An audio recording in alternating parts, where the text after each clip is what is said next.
Metaplanet veut accumuler 10 000 bitcoins, la plateforme MEX s'étend en Europe et MicroStrategy rachète du bitcoin. On décrypte tout ça maintenant dans la Minute Crypto.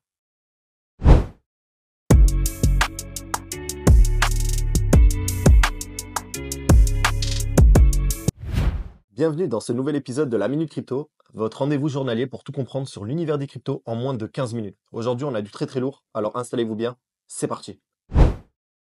Parlons un peu de Bitcoin. Donc là, le Bitcoin enchaîne 7 jours de hausse, atteignant 99 800 ce lundi. On commence plutôt bien l'année. Donc une petite data intéressante, le réseau Bitcoin, c'est 19 000 milliards de dollars qui ont été transités sur le réseau en 2024. Donc ça, c'est un record. En comparaison, c'était 8 700 milliards de dollars qui transitaient en 2023, donc plus du double en un an. À savoir que je crois que Visa, c'était aux alentours des 1500 milliards par mois, donc on est à peu près au même montant transité dans les deux réseaux, donc c'est dingue et ça fait que grandir. Il y a Pierre Rochard aussi, le vice-président de recherche chez Riot Platform, donc c'est la plateforme de mining. Ce chiffre prouve de manière décisive que le Bitcoin est à la fois une réserve de valeur et un moyen d'échange. Donc c'est ce qu'il nous le dit. Donc moi je fais partie de ces gens qui pensent que le rallye haussier il n'est pas fini. Je pense que le Bitcoin on va vraiment être dans une grosse phase là pendant les 4 prochains mois. Il ne faut pas oublier aussi qu'il va y avoir l'intronisation de Trump le 20 janvier. En même temps, Gary Gensler, le président de la SEC, va démissionner. Donc ça fera un pro-Bitcoin en patron de la SEC et un pro-Bitcoin à la présidentielle. Il y a aussi des rumeurs selon lesquelles le marché pourrait corriger durant l'événement de l'intronisation de Trump le 20 janvier. Mais moi, c'est vraiment pas comme ça que j'investis. Je vais rester, je vais attendre. Peu importe que ça monte, que ça baisse ce jour-là, peu importe. C'est pas mon horizon de temps. C'est pas d'essayer de timer des événements dans le marché ou quoi. C'est très dangereux. C'est pas comme ça que j'investis. En espérant que vous ayez tous un plan, car je peux vous assurer que le marché peut donner très vite et récupérer aussi vite, voire plus vite que ce qu'il vous a donné. Et moi-même en 2021, j'ai fait l'erreur de croire que ça monterait encore, pour au final me manger un bear market comme beaucoup on a fait cette erreur. Je peux vous dire que on peut se manger un moins 90% sur le wallet, et encore derrière, quelques semaines après, se remanger un moins 90. Ouais, c'est possible, hein. Ça fait un moins 99 en tout. Et la plupart des alts, 99% des alts, vont vraiment se manger ça. Donc vraiment, il faut savoir vendre. C'est vraiment l'entrée vers un bear interminable si vous le faites pas. Et ça sera semé de doutes et de remises en question. Franchement, réservez-vous ça. C'est vraiment nul. Ne soyez pas curieux. Essayez pas de savoir ce que ça fait de holder des cryptos pendant le bear market. C'est vraiment bidon. Du coup, j'arrête de plomber l'ambiance. Mais voilà, c'est pour vous dire, j'ai fait cette erreur. J'ai fait beaucoup d'erreurs et tout. J'ai appris donc sur ça. Je sais que vraiment se faire un plan, c'est le plus important. Cette année, c'est un bull run vraiment intéressant qui se prépare. Mais gardez bien à l'esprit ce que je vous dis. Les prochains mois, selon moi, vont être très déterminants pour votre wallet. Les bull runs, c'est juste des opportunités de vie qui se présentent que tous les 4 ans.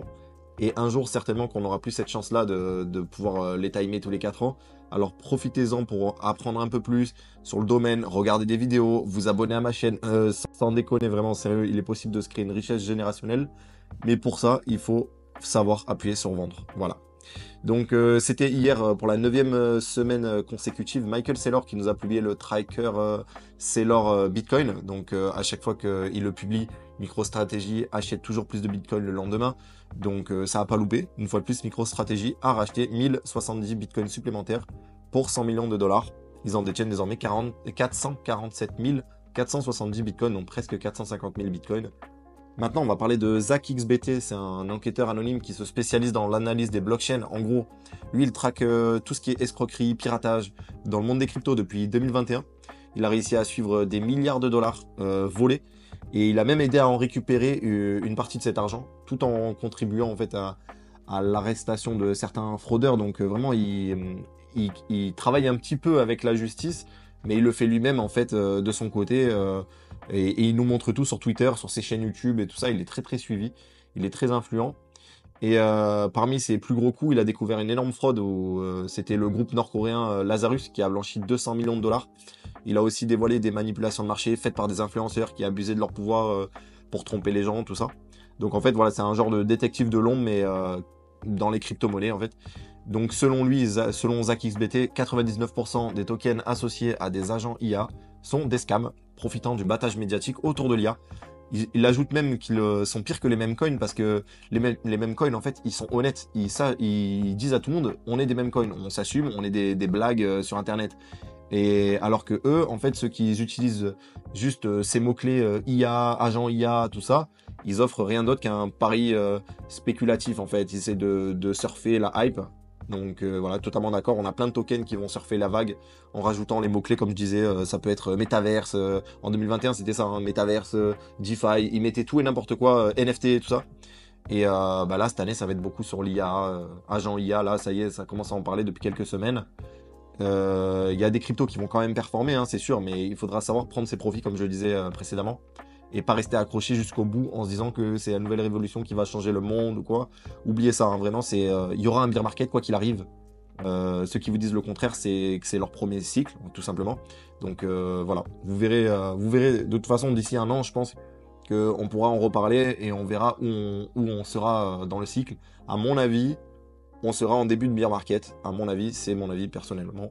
Donc il y a Cryptost qui nous tweet le géant du mining Mara qui prête ses bitcoins pour générer de nouveaux rendements. Donc là, il y a une nouvelle façon de faire de l'argent maintenant, là, c'est qui commence à être accepté par les plus grands dans la finance traditionnelle. Donc ils commencent à prêter leurs bitcoins.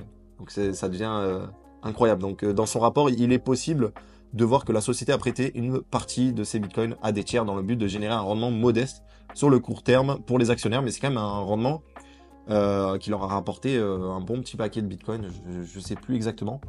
J'avais vu passer la news, c'était sur Cryptost, il faudrait que je m'y repenche. Mais c'est donc 7377 bitcoins, soit 16% de la réserve de Mara, qui ont été prêtés pour générer du rendement. Coinbase obtient une licence majeure pour offrir des produits dérivés en Europe, donc c'est-à-dire tout ce qui est trading crypto avec levier, tout en étant régulé. Donc super intéressant. L'Inde maintiendrait sa position et rejette l'offre des BRICS d'échanger en monnaie locale et reste sceptique quant à la création d'une monnaie commune des BRICS. Donc eux, ils préfèrent à l'international rester sur le dollar, apparemment. Metaplanet, une société cotée à la bourse de Tokyo, dont on avait déjà parlé dans des vidéos précédentes, je m'en souviens, prévoit d'atteindre 10 000 bitcoins dans leur réserve de bitcoin d'ici 2025.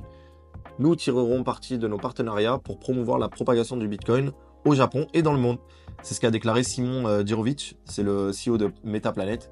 Donc ils veulent vraiment se mettre en avant et s'imposer en Asie en montrant qu'ils détiennent du bitcoin. Il y a KULR qui achète 213 bitcoins supplémentaires pour 21 millions de dollars. Ça fait plusieurs fois qu'ils achètent à coût de 21 millions, je sais pas, c'est peut-être c'est symbolique, peut-être comme les 21 millions de bitcoins qui existent, je sais pas. MEX étend son service OTC à l'euro. Donc c'est une plateforme d'échange crypto qui commence à s'imposer de plus en plus en Europe. Donc MEX étend son service OTC à l'euro. Donc en fait le service OTC c'est over the counter. En français c'est de gré à gré.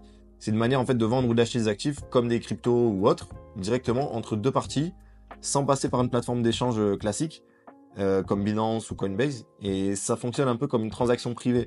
Mais c'est encadré par un intermédiaire. Donc ça peut être encadré par Coinbase et tout ça. Mais c'est quand même d'une entité à une autre. Ils s'échangent directement les actifs au prix qu'ils ont décidé. Et c'est pour éviter de faire des trop gros mouvements sur le marché. Donc en gros, s'ils veulent acheter ou vendre une grande quantité de crypto sans faire bouger les prix, l'OTC, l'over the counter, c'est l'idéal. Donc voilà, sur une plateforme classique, un gros achat pourrait faire grimper les prix. Donc ça coûterait plus cher au final. C'est souvent les grosses entreprises qui font de l'OTC. Et voilà, du coup c'est tout pour aujourd'hui dans la Minute Crypto. Si vous avez aimé, pensez à liker, à vous abonner, activer la cloche, commenter, ça m'aide pour le référencement. On est 300, ça y est, on a passé la barre là tout à l'heure. Donc merci à tous.